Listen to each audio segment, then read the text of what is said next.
Bandeko ba bolingo na tombeli bino boye malamu na chaîne na bino ya K Express TV où ezali édition spéciale pour na ba fête sozo profiter ko souhaiter bino nyonso balandi na biso bonne fête ya fin de l'année bo préparer ngo na kimia na shalom ndenge to encourager rabino eloko eleki kimia ezate bandeko nanga so vivre na kimia ça que sengo moko boye yo mopozo mo ke na ngala likam na mutena na kimia langa esala ka bien bandeko kimia eleki nyonso bo vivre na kimia bisika bozako se retrouver. Je suis bel et bien votre présentatrice Blanche Kibundi Kazola, naza créatrice ya ba contenu, naza auteur ya ba livre électronique au bisika naza ko encourager ba maman ba s'épanouir, pe naza na licence ya management, naza na pona ko servir communauté congolaise, naza na souci ete na communauté na toto bimala ba ignorance et ko sa biso malamu. En tout cas, bienvenue na édition o leo tozolo bianatina na biloko ya kolia, lolenge ni to sene tolia au quotidien pour nzoto na biso ezala malamu. Pona nini kolia bandeko? Kolia eza vraiment essentiel. Tant tozolia, kolia on de sala kezo fournir biso na ba énergie na banzoto na biso. Ba nutriments nécessaires au tolia ka ezo aider biso pour nzoto na biso et fonctionner malamu pe ezo maintenir biso en bonne santé d'une manière générale.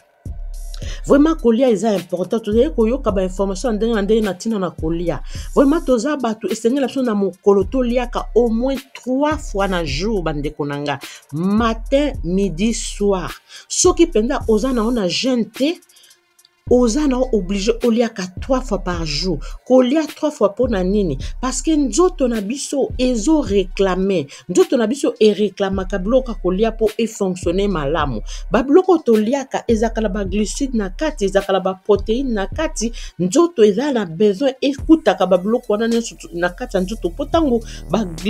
glycémie ezakati na nzoto na biso o ezo bima bloka kolia yango nde memelaka biso énergie. Tango pe toliaka ba bloko toliaka ozolia vraiment bien de na lobako ozolia bloko eza malamu ezakala ba vitamine na kati ezakala ba minéraux pe na kati yango nde e renforçaka système immunitaire ya banzoto na biso esengela na biso toliaka 3 fois bandeko na ngai à moins que so oza na jeûne prière wana comme makamu susu.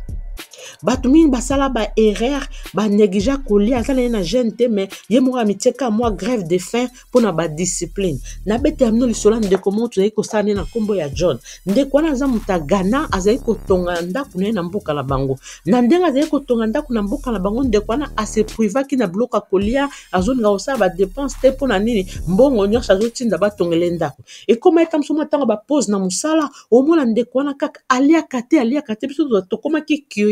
ba ndeni ndeko alia kate même ba étranger musu ba américain musu ba comment ba soke ndeko na africain na alia kate po anyeza malamu te to konya quand même ko so na ndeko John to tunya lobite ya zo sa ba économie azo bomba mbongo mo sa ba dépense date po azo tonga na mboka na bango alaccepte pe photo ya ndako azotonga ndako munene kitoko ondima kutu te ke mta azotonga ndako biso bien bon c'est bien mais en tout cas penser pe na santé na bi ote na zananga bien so na sali ba dépense inutile na kosi sandako te na za obligé na s'abstenir na bloka rolia pona tonga ndeko azali ko tonga azotonga e comme na moment moko akomi prévoir ke ndako esila ki azonga na mboka bona Ghana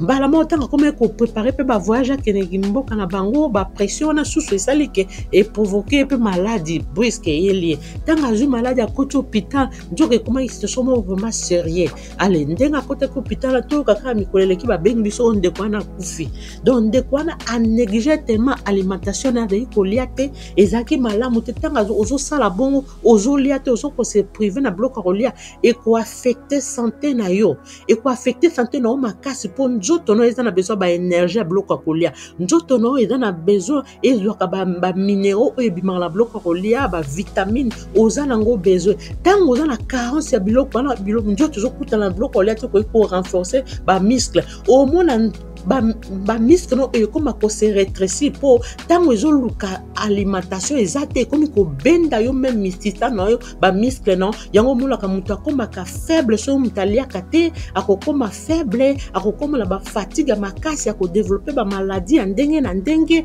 vraiment eza très dangereux soki tozoliate à moins que eza la jeûne prière pour jeûne prière eza makamususu pour jeûne prière pe esunga quand même batu musu bazwa pe ba guérison car ezaka na gêne. Soki oza na gêne, surtout soki ozo prier, nzambe azo protéger, wana comme makambo spiritualité eza makambo mosusu. Soki oza na gêne te, oza na prière te ndeko lia 3 fois nazoyebisa. Soki mpe otenge na gêne na mulai obimi na gêne, linga ntango kobima na gêne obanda ko renforcer nzoto na ba vitamine na ba minéraux oyo emankaki yo, lia biloko eza vraiment très naturel oyo eza vraiment na ba protéines ebele pour renforcer système na yo malamu eza très important. Vraiment tolia ka 3 fois bandeko na ngai pona kozanga kolia bato mi ba détruisa ba vie na bango. Soko lia ka bientôt za komi kanga nzala oke musala omemi lunch to memi loka kolia tende ko fandi bongo stali soki 10 heures de temps ole tozo melaka ba mai ndeko eza mabe yango lo moloka mutakoma faible tale longene mutakomi fatigué tanné eza mawa mingi mutakonuna pembango soko liaka bien te ndeko langa olinga te oko vieillir parce que nzoto nezo fonctionner sous malamu te organe comme ko benda o ba miske comme ko benda o zo mwa ke longia muté changer pour soi muté kauki mutako koma ka bien te ba fatigue pe na longia zo tanga mana longia na ndeko nanga liaka na yomba ndeko nanga et tout c'est privé la bloc rolia te tuna ba mboko tozale loko leza problème te c'est vrai un sou tozanga na ba pression zo la kana ke musa so na komi retard na rezo problème au tiki lunch au keka bongo sans comme ma lunch vraiment ça très mabe na remarquable africain ming ba négligeara alimentation au moins na misala ba africain bazo liate bazo sa makasi mais bazo liate oza ko se détruire ndeko nanga suka oko développer ba maladie ya makasi on toujours ba maladie zo bimelo ya makasi subitement mutakufi tozo comprendre eza pena ba musu baza ko mona alembi na mokili alingi suko liata linko melata ngo mola eko mema epe na kufa poko lia eza vraiment makasi pona vie na biso zo pesa biso vie zo pesa so makasi alimentation na biso en tout cas eza vraiment adéquate pour corps na biso eza na ezaka ba ressources na biloko toliaka yango nde sala ke to koma prospère nzoto na biso prospérer dans la makasi po ndenge tozo lesa ngo ekosunga ngo kolongola ngo ba faiblesse kolongola ba maladie mosusu ezo sunga biso malamu esenga biso toliaka penda repas o ezali repas moko équilibré ozomona yango nde kosala ke ba énergie za la makasi na nzoto na toto za la makasi to vivre en bonne santé peut se rajeunir toujours soko liaka vraiment 3 fois biloko bien bande konanga o mona ke oko se rajeunir oko za toujours en forme oko za toujours na ba énergie oko fonctionner mana ba bando kama ou nuna kate bondeni po oliaka bien bande konanga yango na lobi soki za jeune et prière te en tout cas nde konanga esenge na yo olia po ba jeune mususu pe ememaka guérison za lokwa ba eza lokola médicament aussi bato mususu na yebi bato ba témoignage bato mususu na landaki na YouTube ndeko azaki na cancer a se privé na bloka kolia pendant un moment azo sambela pe azo gêner et rétrécir même et rétrécir cancer na et rétrécir comment on dit et rétrécir cancer na ye pozo mona ki mutazui guérison à partir kaka ndenga se priva ki pe na bloka kolia mais tango za na likambo eza te kezo stinda yo o gêner nenga lo ba rétrécir tumeur kati na tanga se privé na bloka kolia wana eza likambo susu mais tango za na jeune prière to za na situation monte kezo senga yo o gêner pour joie guérison lia na yo 3 fois tongo me dit pourquoi ba musu ba ba moi ba musu ba ba ke loko kolia na kolia nini bien mo po bloka kolia ngo ezaka paso e ba bloko ezali malamu pona santé na yo biloko malamu pona santé na yo bande konanga eza ebele nde na epengla ki la fois passée liaka ba maki na ata 2 fois par jour il y a qu'à 2 maki par jour, je m'excuse. Il y a qu'à 2 maki par jour. So il y a qu'à 2 maki par jour, il y a tous les jours économie et yote. Salaka ba salade na otokisi pe maki otiena kati. Salaka ba sweet potato na yo mbala ya sukali soit otumbi yango na fu soit okalingi olongoli yango mafuta bien biloko kolia eza ebele ndeko nanga okoki kosala pe mwa bamapa na yo osali sandwich na yo otie mwa basalade na kati otie mwa batomate okolia nango mpe omemi na mosala comme lunch eza malamu okosala nango mpe mwa poisson na yo ogrille ekosala yo malamu okosala bacrevette bashrimp na basweet potato kati yango mwa moke lokola mwa bafrite ekosala yo bien okosala bamakemba mpe ezaka bien ezaka na bafer ebele na kati biloko kolia eza eza lango ebele ndeko na nga okotokisa no kaka maki ya pamba olia yango kaka bongo mpe omeli mwa osali na yaourt na yo omeli donc babiloko ya mike mike ko okomema na misala eza lango ebele oyo eza ke okokufa nzala te osali mwa bol no ya bafruit otie bafraise otie omemi mpe babanane na yo na mosala omemi mpe bafruit eza ebele okomema oliaka no mikro nyonso ekosala yo mabe te ekosala yo bolamu vraiment tocontrôle kolia na biso ntongo midi pokwa mpo tozala baénergie mpo tose rajeunir toujours tozala toujours en forme mpona koevite bamaladi mpo babiloko ya malamu mingi mpe eza mpe kocontribue na baguérison eza mpe koevite biso bamaladi ebele ntango ozolia to ozokie mosala okangi nzala ndeko na ngai oza kose détruire papa tala mama azokie mosala na nzala conseiller mama mema lunch mama yo mposo oza na temps salela papa lunch amema na mosala kotika papa akendaka nzala te mpo malembe abando développer bamaladi epuis so azolia to omonaki abanda kovieillir mona papa aza na age ase mais anoni aza fatigué tout le temps fatigué mpo na nini azolia te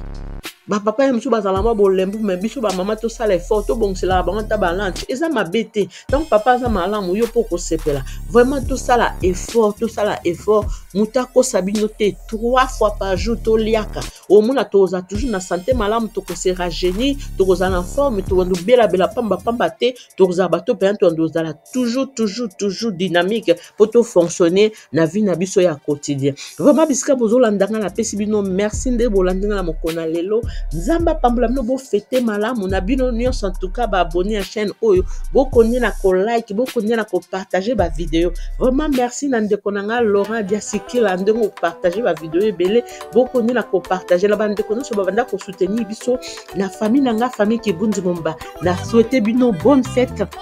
na belle famille na nga na souhaiter bonne fête na papa Nangai Domingos kuna la France papa Bosco na maman Marie na souhaiter une bonne fête merci pour le soutien na bino ndeko nanga Floribert Ngoma na Charlotte bonne fête ndeko zakana toujours pour la chaîne na biso ko soutenir biso naza reconnaissant na pesio merci na badinga so da France en tout cas na ba encouragement na bino na pesi bino merci boza ebele en tout cas boteninga les regarder na linga bino so mingi bo fêter malamu en beauté bo fêter malamu na ba na bino shalom et régner la banda kuna bino prière nange zali te nzambe a tourner regard favorable vers bino nyonso pe accorder bino grâce asunga bino bo s'épanouir asunga bino bo changer état d'esprit boko mabato bokozala meilleure version na bino moko na mbula ya 2025 que Dieu vous bénisse que Express TV on se revoit prochainement je vous dis à plus merci bonne fête.